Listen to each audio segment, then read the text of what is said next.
Alright, this is going to be from the ground up as if you've never learned a parkour roll. This episode will cover the following.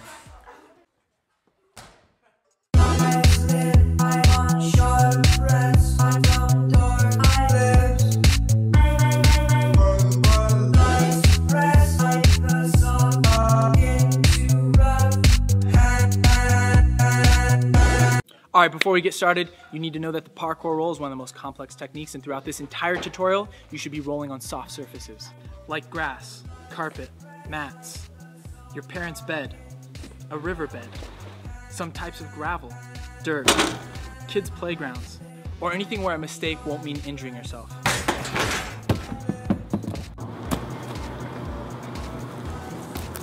Ow!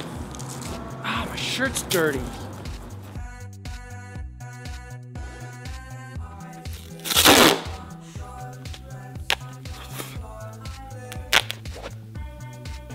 So the first thing you want to focus on is rolling across your spine rather than straight down it. If you do that right, it looks like this.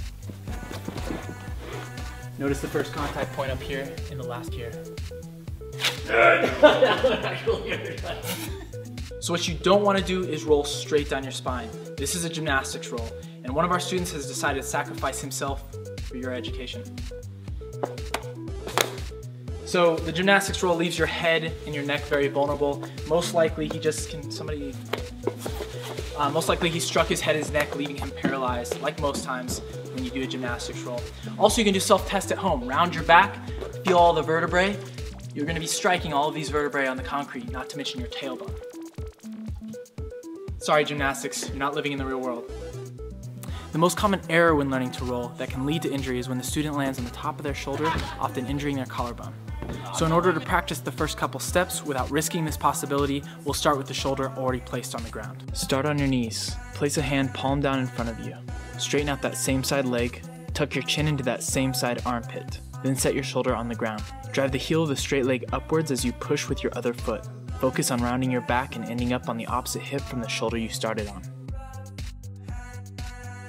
Alright, after you've mastered that, young Jedi, you'll now enter the roll from a squatted position where you'll be reaching out to the side. If you reach out straight in front of you, most likely it's going to cause a gymnastics. Oh God! He's okay because he's on a mat. Instead, you'll want to reach out to the side like this, creating the shape of your body and the orientation for a parkour roll. There are a lot of different variations for hand placement, and I'll explore this in depth in a study throughout another episode, which will link up right here. For now, the strongest, safest, and most adaptable position I've found so far is the triangle to back method. It puts the most muscle between your head/spine in the concrete, while avoiding certain strike points that will cause pain and injury. Here's how the triangle to back method works.